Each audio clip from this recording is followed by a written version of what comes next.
सदा हृदयकन्दरे स्फुरतु सचिनन्दन वरापीडाभिरामं मृगमदतिलकं कुण्डलाक्रान्तगण्डं कञ्जाक्षं कम्बुकण्ठं स्मितसुभगमुखं श्वाधरे न्यस्तवेणु श्यामं शन्तं त्रिभङ्गं रविकरवशनं भूषितं वैजयन्त्या वन्दे वृन्दावनस्थं युवतिशतव्रतं ब्रह्मगोपालवेशम्। हा कृष्णकरुणा सिन्धुदीनबन्धुजगत्पते गोपेषु गोपिकान्त श्रीराधाकान्त नमस्तुते। तप्तकाञ्चन गौराङ्गी श्रीराधिवृन्दावनेश्वरी वृषभानुसुते देवी तं नमामि हरिप्रिये। नारायणं नमस्कृत्यं नरं चैव नरोत्तमं देवीं सरस्वतीं व्यासं ततो जयमुदीरयेत्। तुलसीकननं यत्र यत्र पद्मवनानि च पुराणपठनं यत्र तत्र सन्निहितः हरिः। जय रूप सनातन भट्ट रघुनाथ श्रीजीव गोपाल भट्टदास रघुनाथ। এই ছয়ে গোসাঁয়ের করি চরণ বন্দন, যা হইতে বিঘ্ন নাশ অভীষ্ট পূরণ।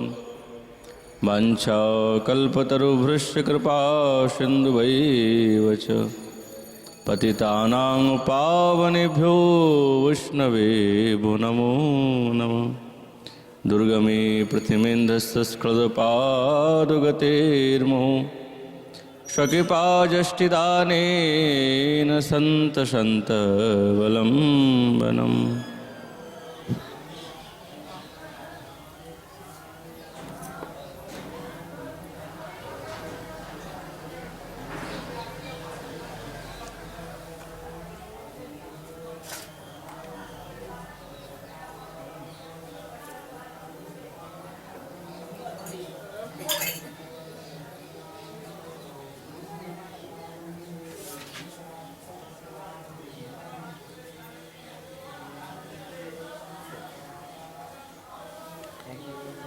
ओम नमो भगवते वासुदेवाय। श्री श्री भक्तिरसामृत सिंधु अथ पूर्वभागे द्वितीयलहरी साधन भक्ति निरूपणम्। सिद्धान्ततस्तत्त्वभेदेऽपि श्रीकृष्ण स्वरूपयो रसेन उत्कृष्यते कृष्ण रूपमेषा रसस्थिति। कलियुग पावन अवतार नदिया बिहारी लाल श्री कृष्ण चैतन्य महाप्रभु तार अंतरंग प्रिय पार्षद गौड़ी आचार्यवर्य श्रील रूप गोस्वामी पाद चरण तरीय श्री श्री भक्तिरसामृत सिंधु ग्रंथे তিনি তার সাধারণ ভক্তি প্রসঙ্গে শ্রেষ্ঠ সাধক নিষ্কামভাবে সাক্ষাৎ ভগবানের কাছে কি চাইবেন এবং কার কাছে সেই রসের সম্পূর্ণ স্থিতি। যারা আত্মারাম এমন সাধকের মন হরণ করতে পারে কারা, কোন স্বরূপ, সেই বিষয়ে আমাদের আচার্যগণ বলছেন। একমাত্র নন্দনন্দনী কেবলমাত্র সমস্ত শ্রেষ্ঠ সাধক এবং যারা আত্মারাম তাদের মন হরণ করতে সমর্থ, এছাড়া আর কেউ না। গোস্বামীচরণ এই শ্লোকের দ্বারা এইটাই জানাচ্ছেন যে সিদ্ধান্ত ততস্তত্ত্ব ভেদেপি শ্রীশ কৃষ্ণ স্বরূপয়। শ্রীশ, স্ত্রী শব্দের অর্থ হয় লক্ষ্মী। তার ঈশ্বর যিনি সাক্ষাৎ গোবিন্দ, এবং বাস্তবিক স্বরূপে শ্রীশ অর্থের বুঝাচ্ছেন কেবলমাত্র নারায়ণ স্বরূপকে। তাহলে নারায়ণ স্বরূপ এবং গোবিন্দের স্বরূপের মধ্যে অনেকটাই পার্থক্য, কিন্তু এই দুইটি স্বরূপের মধ্যে রসেন উৎকৃষ্টতে, যখন রসের উৎকৃষ্টতা বর্ণনা হচ্ছে তখন সাক্ষাৎ গোবিন্দেতে সেই রসের সম্পূর্ণতা বিদ্যমান আছে।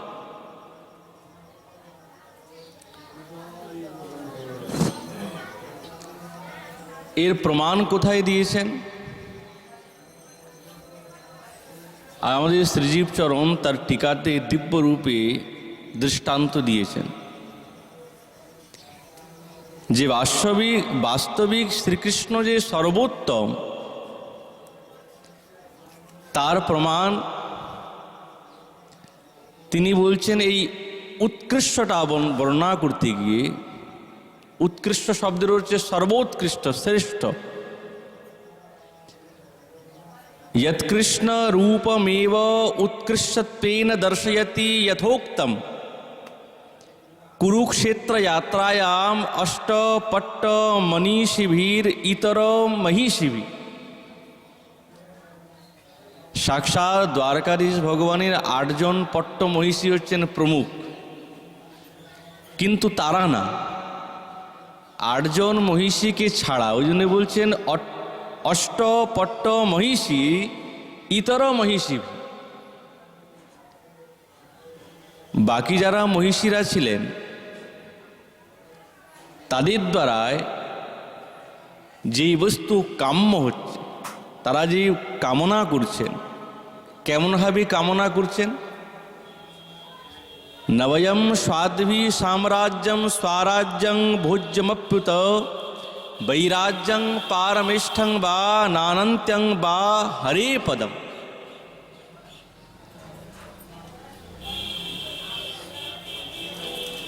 হে সাধ্বী, আমরা সার্বভৌম পদ, স্বরাজ্যং এবং ভোজ্য কিছুই চাই না, না বৈরাজ্যম চাই, না পরমিষ্টি পদ চাই, না আমরা সেই অনন্ত পদ চাই। তাহলে তোমরা কি চাও? বলছে হরে পদম। আমরা সাক্ষাৎ সেই গোবিন্দের শ্রীচরণ চাই। তাহলে এর দ্বারাই প্রমাণিত হচ্ছে দ্বারকাধীশ ভগবানের মহিষী হয়েও তারা সেই গোবিন্দের শ্রীচরণের কামনা করছেন। কেবল কি তাই মহারাজ? কাময়ামহ এতস্য শ্রীমদ পদারবিন্দশ্রিয় কুচকুমকুম গন্ধাঢ্যং মূর্ধনারূঢ়ং গদাভৃত।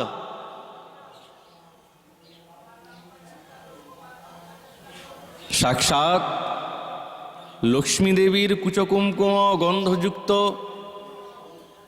শ্রী বলেছেন। তো এইখানে স্ত্রী শব্দের অর্থ লক্ষ্মী না।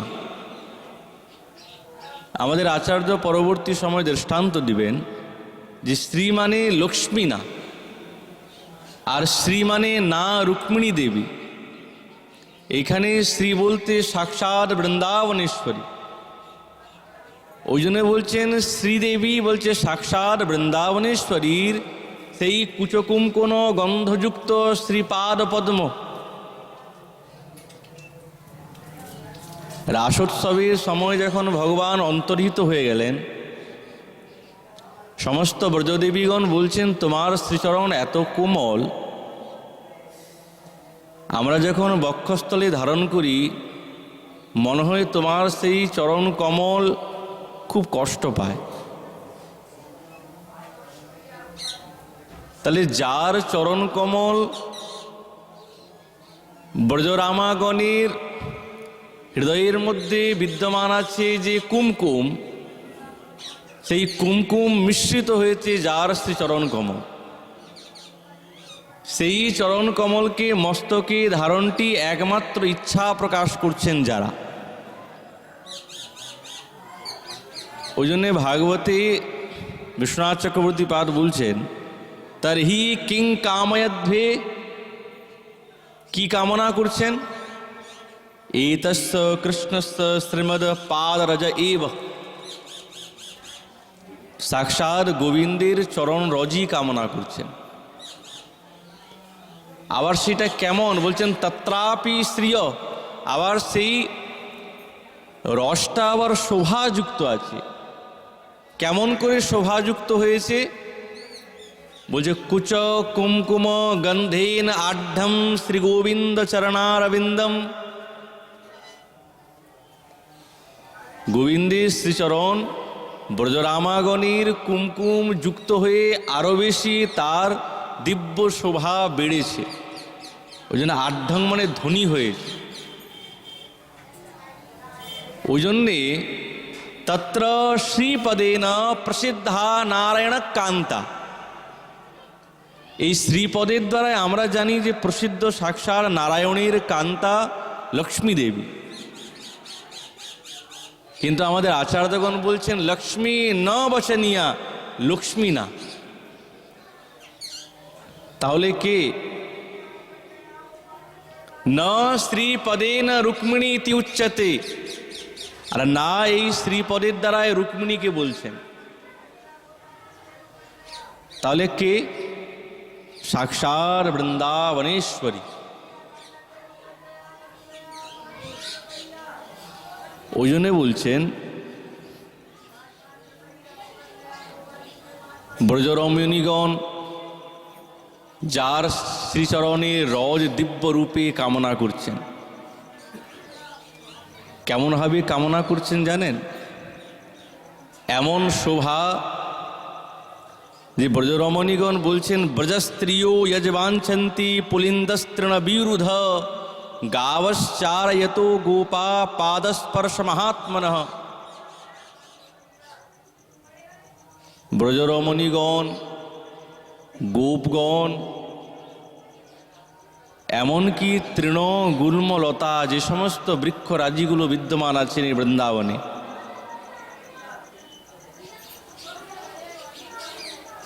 তাদের কাছ থেকে পুলিন্দ রমণীগণও যখন গোচরণশীল সাক্ষাৎ গোবিন্দ চলে যাচ্ছেন, তার চরণরজ ওই যমুনার বালুকাতে এবং মন্দ মন্দ বায়ু যখন প্রবাহিত হচ্ছে গোবিন্দের শ্রীচরণ থেকে, সেই চরণরজ উচ্ছ্রিত হয়ে সেই দিব্য দিব্য বৃক্ষের পাতার মধ্যে জড়িয়ে গেছে।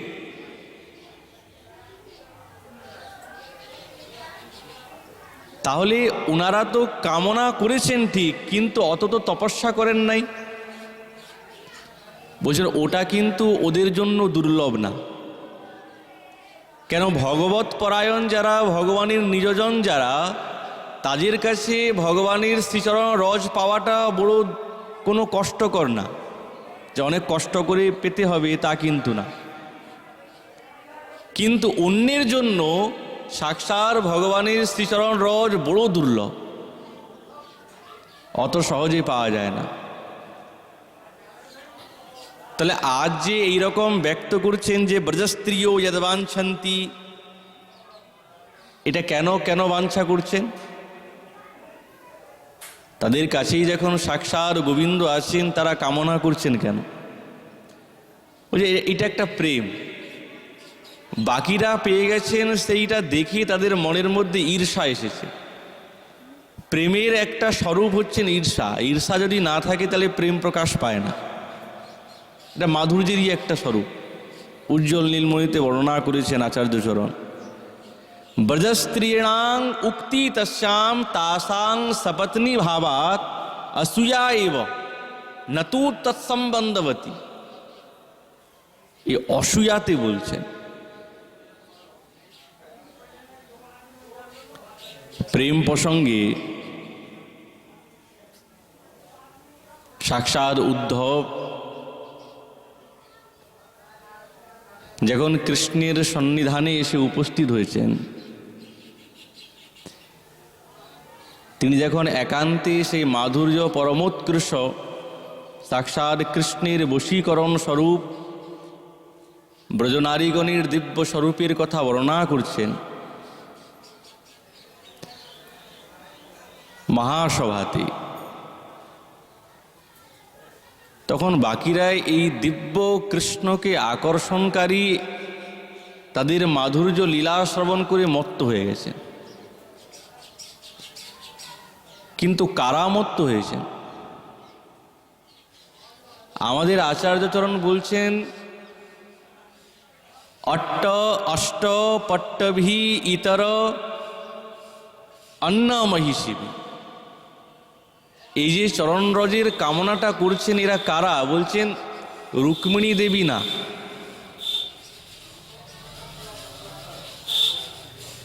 দ্বারকাধীশ ভগবানের 8 জন প্রমুখ মহিষীর কামনা আসে না এরকম, কিন্তু 16,000 ভগবানের যে মহিষীগণ আছেন তারা কিন্তু সৌভাগ্য শ্রেষ্ঠ রূপে লাভ করেছে।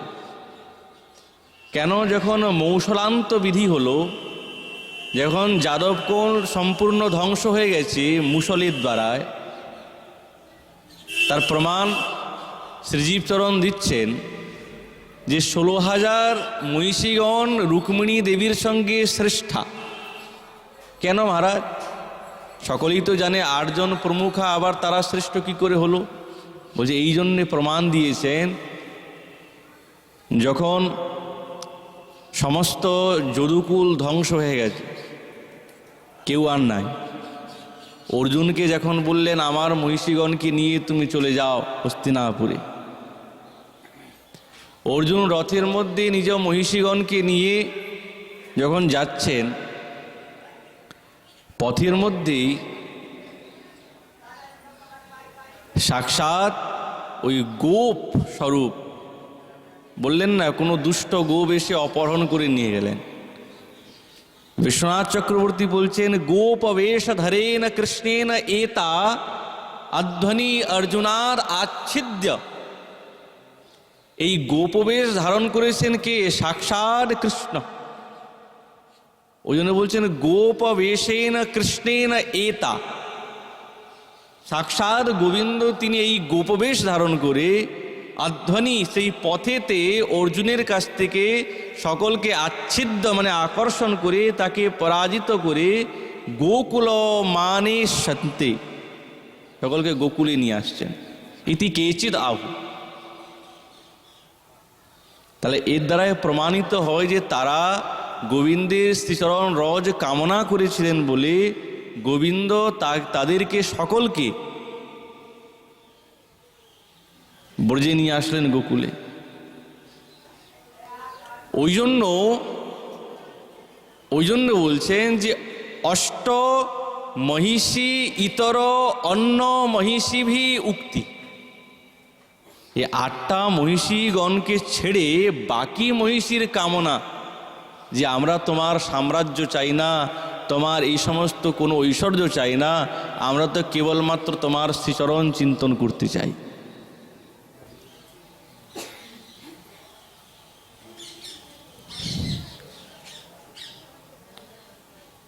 বৃন্দাবনের যে সমস্ত রমণীগণ তারা কেমন শ্রেষ্ঠ, গোবিন্দের শ্রীচরণ রজ কেমন করে ধারণ করেন তারা। আমাদের আচার্যচরণ বলছেন, পূর্ণা পুলিন্দ উরুগায় পাদাব্জগায় শ্রীকৃষ্ণ কুমকুমেন দয়িতাস্তনমণ্ডিতেন তদ্দর্শন স্মরৌ জল্প রুষিতেন বিলিপন্ত আনন্দ কুচেষু ঝুস্তধাদিম।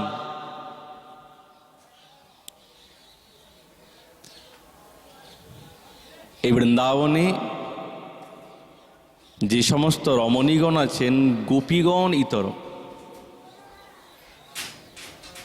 তারা কেমন ধন্য বলতো। একজন সখী বলছে, তারা ধন্য, কৃতকৃতত্ব মনে করি তারা, তাদের মতন কৃতকৃত্য আর কেউ নাই। একজন সখী জিজ্ঞাসা করছে, কেন সে এত শ্রেষ্ঠ, কেন তারা? বলছেন, এদের হৃদয়ে খুব প্রেম আছে, খুব প্রেম। যখন এরা আমাদের সেই প্রিয়তমকে দেখে, তখন তাদের হৃদয়ে মিলনের তীব্র আকাঙ্ক্ষা জেগে যায় যে আমরা কি সেই শ্যামসুন্দরের সঙ্গে মিলিত হতে পারবো না? কিন্তু তারা সাক্ষাৎকার করতে পারে না। যেন মনে হয় তাদের হৃদয়ে সেই প্রেমের ব্যাধি লেগে গেছে। তখন তারা এই ব্যাধিকে নিবারণ করার জন্য করে কি করে? বলছেন, আমাদের প্রিয়তম প্রিয়সী গোপীগণের হৃদয়ে যে কুমকুম কেশর যুক্ত ছিল, আমরা যখন তার শ্রীচরণকে বক্ষস্থলে ধারণ করেছি, তখন গোবিন্দের শ্রীচরণ কমলে এই সমস্ত কুমকুমগুলো লেগে গেছে। আর যারা অবলা, দরিদ্রা, যারা এইরকম কুমকুম নিজের হৃদয়ে লাগাতে সৌভাগ্য পায় না এবং এই রকম ভাব যাদের জাগে না, তখন তারা কি করে সেই সৌভাগ্য লাভ করে? একজন গোপী আরেকজনকে বলছে, আমি দেখলাম যখন শ্যামসুন্দরীর শ্রীচরণ রজ সমস্ত পাতাতে নিযুক্ত হয়ে গেছে, দিব্য কেশরগুলি লেগে গেছে বৃন্দাবনের ঘাসে। ঘাস আছে তো, একেবারে নরম ঘাস। গোচারণের সময়ে যখন সেই সমস্ত কেশরগুলি সেই ঘাসেতে নিযুক্ত হয়ে গেছে, তখন সেই অবলা যুবতীগণ একেই তো গোবিন্দের প্রেমে ব্যাধিগ্রস্ত, তারা এই ব্যাধিকে কি করে নিবারণ করবে, কি করে শান্ত করবে জ্বালাকে? তখন তারা সেই ওই ঘাসের মধ্যে কুমকুমগুলো লেগে আছে গোবিন্দের শ্রীচরণ যুক্ত, তার শোভাটা আরো বেশি বেড়ে গেছে। তখন সেইগুলোকে নিয়ে আর তারা হৃদয়ের মধ্যে বারবার লেপন করে, লেপন করে তারা সৌভাগ্যবতী হয়ে যায়। এমন ভিলনি তারা, গোবিন্দের সঙ্গে সাক্ষাৎকার করতে তো পারে না, তারা তো ভিলনি, কিন্তু তারা কেমন সৌভাগ্যবান। দেখ, আমাদের গোবিন্দের চরণ কেশরগুলি হৃদয়ের মধ্যে লেপন করে তারা কৃতকৃতার্থ হয়ে গেছে, ভাগ্যবতী হয়ে গেছে। তাদের যে কৃষ্ণের প্রতি প্রেম, সেই প্রেমের যে ভয়ানক পীড়া, কেননা প্রেম তো পীড়াদায়ক, পীড়া না হলে প্রেমের প্রকাশ পায় না। সবসময় বিরহী কাতর করে কবে গোবিন্দের সঙ্গে সাক্ষাৎকার হবে। কিন্তু যখন তারা এইরকম কৃত্য করে, সঙ্গে সঙ্গে তাদের এই পীড়াটা দূরীভূত হয়ে যায়, শান্ত হয় মন। আমাদের আচার্যগণ বলছেন, সাক্ষাৎ গোবিন্দের চরণরজ পাওয়া কি অত সহজ ব্যাপার? কিন্তু যারা ভগবানের গোবিন্দের নিজের প্রিয়জন, তাদের কাছে কিন্তু এটা দুর্লভকর না। আমাদের আচার্যগণ বলছেন, ব্রহ্মেশ্বরাদি सुदुरूह पदारविंद श्रीमद पराग परमाद्भुत वैभवाप सर्वार्थ सार रसवर्षि कृपार्थ दृष्टि तस्या नमस्तु वृषभानुभुवो महिम्नि। ब्रह्मेश्वरादि ब्रह्मादि ईश्वरेर काछे जेटा दुरूह सुदूरह, केवल दुरूह ना महाराज, अतीब सुदूरूह সেই পদারবিন্দ। পদারবিন্দ তো দূরের কথা, শ্রীমৎ পরাগ গোবিন্দের চরণ রেণু, পরাগ মানে রেণু, পরমোদ্ভূত বৈভবাপ, সেই চরণ রেণুর মধ্যে পরম বৈভবাপ দিব্য বৈভব বিদ্যমান আছে। এবং সর্বার্থ সার রসবর্ষী, এমন যে সাক্ষাৎ গোবিন্দের শ্রীচরণ। শ্রীজীবচরণ তার টিকাতে বলছেন, ভগবান তাবৎ অসাধারণ স্বরূপ ঐশ্বর্য মাধুর্যময় তত্ত্ব বিবেশ। ভগবানের স্বরূপটা কি? অসাধারণ রূপ এবং মাধুর্যের প্রকাশকেই ভগবৎ স্বরূপ বলে। সাধারণ না, অসাধারণ। ওই জন্য বলছেন ভগবান তাবৎ অসাধারণ স্বরূপম ঐশ্বর্য মাধুর্যময় তত্ত্ববিশেষ। এই তত্ত্বটাই হচ্ছেন ভগবৎ স্বরূপ, যার মধ্যে অসাধারণ রূপ, অসাধারণ মাধুর্য এবং অসাধারণ ঐশ্বর্যের বিদ্যমানতা।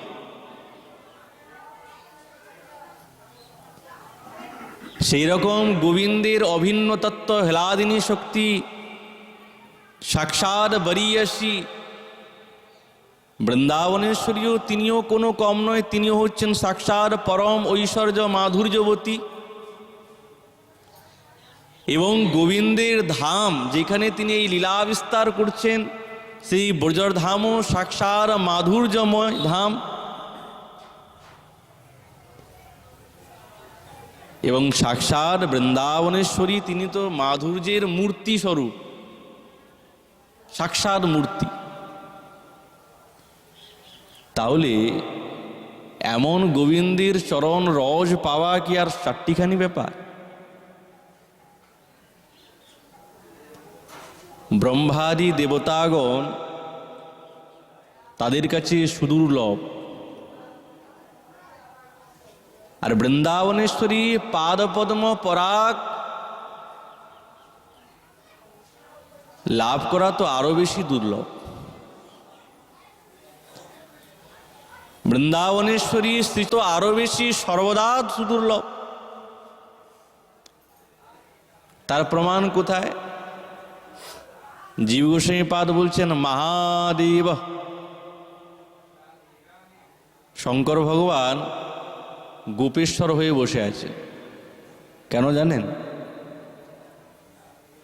আমার জীবনটা তো ধন্য নয়, প্রেমী হতে পারলাম না। যদি এই ব্রজরমণীগণের এবং বৃন্দাবনেশ্বরীর যদি চরণ রেণু আমার মস্তকে পড়তো, তাহলে আমার এই দেহটা শান্ত হতো এবং প্রেমে পরিপূর্ণ হতাম। আর এই ভাব নিয়ে তিনি গোপেশ্বর হয়ে বসে আছেন। কিন্তু কি আশ্চর্য বলুন, তিনিও সাহস করতে পারছেন না, উল্টো হয়ে গেছে কথাটা। বৃন্দাবনেশ্বরী এবং গোপীগণ তারা দেখছেন, হে শঙ্কর ভগবান, আপনি তো শম্ভু, আপনি তো আশুতোষ, জগতেই বিখ্যাত। আপনার যদি পূজা করলে, আপনার দর্শন করলে, আপনার অর্চন করলে শুনেছি ইষ্টবস্তু প্রাপ্ত হয়। কিন্তু আমাদের ইষ্টবস্তু তো সাক্ষাৎ গোবিন্দ। তাহলে গোবিন্দকে যাতে শীঘ্র পেয়ে যাই এই আশাতে আমরা আপনার দর্শন করছি, আপনার পূজা করছি। হে শঙ্কর ভগবান, আপনি আপনার চরণ রেণু আমাদের মাথায় দেন, কেননা আপনার চরণ রেণু যদি পাই, আপনি যদি প্রসন্ন হন, তাহলে সাক্ষাৎ গোবিন্দকে শীঘ্রই পাওয়া যাবে। শঙ্কর ভগবান বড় বিচলিত হয়ে গেছে, সর্বনাশ হয়েছে, আমি যাদের চরণ রেণু কামনা করতে বসে আছি তারা আজ গোবিন্দকে পাওয়ার জন্য আমার চরণ রেণু কামনা করছে। যাদের ভাব এবং ভঙ্গি একবারেই বিচক্ষণ। মহাদেবীর কাছেও সাক্ষাৎ বৃন্দাবনেশ্বরীর চরণ রেণু প্রাপ্ত করা সুদুর্লভ হয়ে গেছে, আর কিছু বলতে পারছেন না। সাক্ষাৎ পরমাদ্ভুত,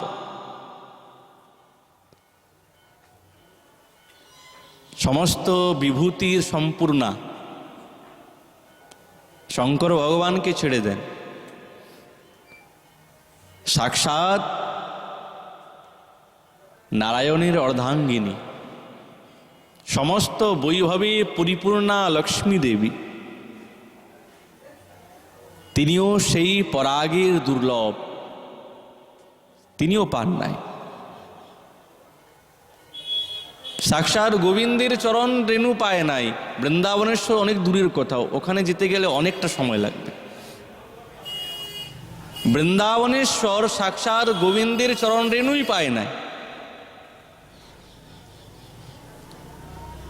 তার প্রমাণ কোথায় দিয়েছেন? বিশ্বনাথ চক্রবর্তী পাদ বলছেন, নাগপত্নীগণ যখন দিব্য স্তুতি করছেন, সাক্ষাৎ গোকুলচন্দ্র যখন সহস্রৈক ফণাযুক্ত 101 ফণাযুক্ত কালীয় নাগের মস্তকে উঠে নৃত্য করছেন, নাগপত্নীগণ এসে উপস্থিত করজোড়ে বলছেন, বাহ ভাই বাহ, হে প্রভু, আমাদের পতিদেব এমন কি তপস্যা করেছে, এমন কি সৌভাগ্য করেছে যে আপনার চরণ রেণু প্রাপ্ত করার এত দিব্য সৌভাগ্য লাভ করল। কস্যানুভাবশ্চ ন দেব বিদ্মহে তবাঙ্গি রেণু স্পর্শাধিকার। জীব গোস্বামীপাদ এই রূপ গোস্বামীপাদের এই শ্লোকের টিকাতেই বলছেন, কস্যানুভাব অশ্ব ন দেব বিদ্মহে, আমরা বুঝতে পারছি না, আমাদের ভাব আসছে না যে ত্রবাঙ্গি রেণু স্পর্শাধিকার, তোমার শ্রীচরণ রেণুর অধিকার কি করে পেয়ে গেল, এ তো তমগুণী বিষধর। যদবাঞ্ছা শিললনা চরত্তপো, সাক্ষাৎ নারায়ণের ললনা লক্ষ্মী দেবী সবকিছু ত্যাগ করে বিহায় কামান সুচিরদৃতব্রতা, সমস্ত বাসনা কামনাকে ত্যাগ করে, বৈভবকে ত্যাগ করে চরত্তপ, আজও পর্যন্ত তপস্যা করছে সেই চরণ রেণুর এক কণা পাওয়ার জন্য। কিন্তু এই আমাদের পতিদেব যে তমগুণী, সে কি করে এই অধিকার পেয়ে গেল আমরা বুঝতে পারছি না।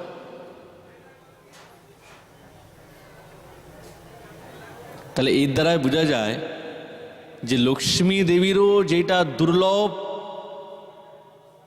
সুলভ না। গোস্বামীপাদ বলছেন,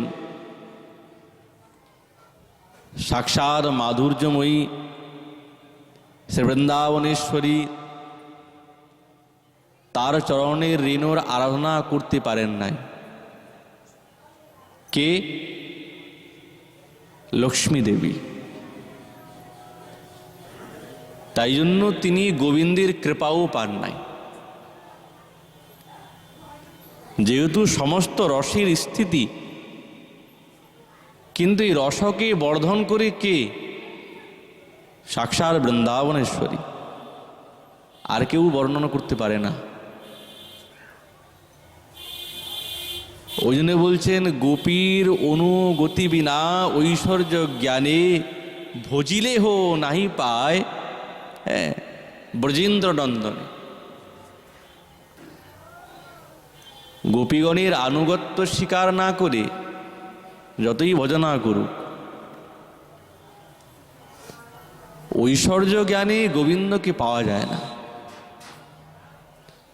লক্ষ্মী দেবী তপস্যা করছেন ঐশ্বর্য জ্ঞানে, হচ্ছে না। তাহাতে দৃষ্টান্ত লক্ষ্মী করিলা ভজন তথাপি না পাইল ব্রজে ব্রজেন্দ্র নন্দন। তপস্যা করেছেন, এখনো তপস্যা করছেন, কিন্তু পান নাই, পান নাই। লক্ষ্মীর স্বরূপটা কি এটাও জানা প্রয়োজন। যেহেতু আমাদের আচার্যগণ বলছেন শ্রী স কৃষ্ণ স্বরূপয়ু, শ্রী রূপ গোস্বামী পাদ এই শ্লোকের দ্বারায় গোবিন্দকে এমনভাবে স্থান দিয়েছেন এবং তার সঙ্গে বৃন্দাবনেশ্বরীর স্বরূপটাকে দৃঢ়ভাবে ব্যক্ত করেছেন যে বাকি স্বরূপ সেইখান থেকে তিরস্কৃত হয়ে গেছে। কার চরণ আশ্রয় করলে এই সমস্ত আকাঙ্ক্ষা আসে না, সেই কথা বলতে গিয়ে এত সমস্ত বক্তব্য। কবিরাজ গোস্বামী পাদ বলছেন লক্ষ্মীগণ তার বৈভব বিলাসাংস্বরূপ। লক্ষ্মীগণ, একজন লক্ষ্মী না, তাহলে আরো লক্ষ্মী আছে? বলছে হ্যাঁ মহারাজ। আর মহিষীগণ বৈভব প্রকাশ স্বরূপ। এই বৈভব এবং প্রভাব কাকে বলে? নিজের স্বরূপের মতন যেই স্বরূপটা প্রকাশ পেয়ে যায়, কিন্তু শক্তির বিকাশে কিছু কম। একই রকম দেখতে, সবই একই রকম, সব ঠিক আছে, কিন্তু শক্তির বিকাশে কিছু কম থাকে, শক্তি কম থাকে, তাকে বলে বৈভব এবং প্রভাব। গোস্বামীপাদ উজ্জ্বল নির্মণীতে বর্ণনা করছেন, তাকে বলে বৈভব এবং প্রভাব। কিন্তু এই প্রভাব এবং বৈভবের মধ্যে বৈভবের শক্তি বেশি। ওই জন্য বলছেন লক্ষ্মীগণ তার বৈভব বিলাসাংশের স্বরূপ। বৃন্দাবনেশ্বরীর বৈভব বিলাসের অংশ স্বরূপ, সাক্ষাৎ না। বিলাস কাকে বলে? লীলার জন্য যিনি স্বয়ং রূপকে যখন ভিন্ন ভিন্ন স্বরূপে আত্মপ্রকাশ করেন তাকে বলে বিলাস। লীলার জন্য ভিন্ন ভিন্ন অনেক স্বরূপে প্রকাশিত হয়ে গেছেন, তাকে বলে বিলাস। কেন বিলাস না হলে গোবিন্দের রসস্থিতি যে বর্ণনা করছেন এই রস প্রকাশ পাবে না, আর রস যদি প্রকাশ না পায় তার স্থিতি প্রকাশ পাবে না। ওই জন্য বলছেন বহু কান্তা বিনে নহে রসের উল্লাস। এই বিলাস না হলে রসের উল্লাস হবে না। লীলারস লীলা সহায় লাগি বহু বহুত প্রকাশ। লীলার জন্য সহায়কের জন্য বহু প্রকাশ হয়েছে, তার মধ্যে ব্রজে নানা ভাব রসভেদে কৃষ্ণকে করায় রসাদিক লীলাস্বাদ। রসাদিক রাসাদি, রাসের মধ্যে সমস্ত রসের সন্নিধি আছে। তাহলে যিনি সমস্ত রাসাদিক লীলা এবং রসাদির স্বরূপকে আস্বাদন করাচ্ছেন সমস্ত প্রকাশে, তবেই তিনি হচ্ছেন রসের স্থিতি। নালে রূপ গোস্বামী পাদ বললেন কেন রসের স্থিতি? তাই রসের স্থিতি ইনারা প্রকাশ করেছেন। ওই জন্যে সাক্ষাৎ আচার্যচরণ বলছেন সেই বৃন্দাবনের স্বরূপ। যারা গোবিন্দের ঐকান্তিক নৈষ্ঠিক, তাদের মন হৃত হয়েছে গোবিন্দের স্বরূপে। তার স্বরূপের মধ্যে এত মাধুর্য আছে, এত মাধুর্য আছে, সেই মাধুর্যের কারণে অন্য কোনো স্বরূপ, অন্য কোনো ভগবত রূপ মন হরণ করতে সমর্থ হয় না। ওই জন্যেই শ্রীশ এবং কৃষ্ণের স্বরূপের মধ্যে ভেদ করেছেন, ওই জন্যই ভেদ করেছেন। সাক্ষাৎ গোবিন্দ বলছেন যে আমাকে পেতে গেলে আমাকে পাওয়া বড় সহজ, সহজ উপায়ে সরলতার দ্বারাই আমাকে পাওয়া যায়। এই প্রসঙ্গটাই শ্রীল জীব গোস্বামী পাদ বলছেন যে কেবলেন হি ভাবেন গোপ্য গাবো নগা মৃগা নগা ইন্নে মধুধিয় নাগা সিদ্ধা মাদি রঞ্জসা। আমাকে যদি পেতে হয় তার জন্য সরলতা চাই, সরলতার দ্বারাই আমাকে পাওয়া যায়। আর যে একবার ভগবানকে পেয়ে গেছি, ভগবানের শরণে এসে গেছি, তার কাছে তো অন্য কোনো কামনা থাকে না। আমাদের আচার্যচরণ সাধকের তো যথার্থ স্থিতি ধীরে ধীরে ধীরে ধীরে অতিক্রম হয়ে গোবিন্দের শ্রীচরণ রথ ছাড়া আর কিছু কামনা করছেন না। এই যে বক্তব্য শ্রীল রূপচরণ বলছেন, তিনি এই জন্যে বলছেন যে গোবিন্দের পাদপদ্ম পরাগের এত মহিমা, এইটার কামনা সকলের মনের মধ্যে আসে না। সকলের মনের মধ্যে আসে না যে আমরা ভগবানের শ্রীচরণ রথ চাই, আর কিছু চাই না। অত সহজে আসে না মহারাজ, মুখে বলা যায় কিন্তু বাহ্যিক আন্তরিকভাবে এটা প্রকাশ পায় না। আর এই চরণরজ পাওয়া অত সহজ বিষয় নয়। ব্রহ্মাদি দেবতাগণ সাক্ষাৎ লক্ষ্মী দেবী পর্যন্ত তার মনে পর্যন্ত আসছে না, তো আমরা তো অনেক অনেক সাধনাতে অনেক নিম্ন, আমরা তো অনেক ছোট। ওই জন্য শ্রীরূপচরণ বলছেন শ্রীশ কৃষ্ণ স্বরূপয়। এখানে শ্রী শব্দের অর্থ হচ্ছে সাক্ষাৎ বৃন্দাবনেশ্বরীর সঙ্গে যুক্ত শ্রীনাথ, সাক্ষাৎ রাধানাথ। তিনি শ্রেষ্ঠ কেন? তার মধ্যে সমস্ত রসের স্থিতি আছে, আর কোনো স্বরূপে নেই। এই জন্য তিনি এই শ্লোকের দ্বারাই দিব্য ব্যাখ্যা করছেন। আমাদের শ্রীজীবচরণ তার টিকাতে নানা শ্লোক উদ্ধৃত করে পৌরাণিক বৃন্দাবনেশ্বরীকে স্থাপন করে ব্যক্ত করছেন।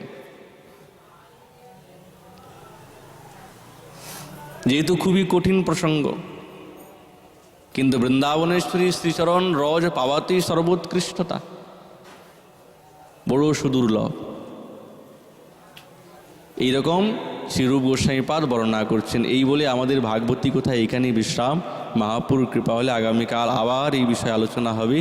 নিতাই গৌর হরি।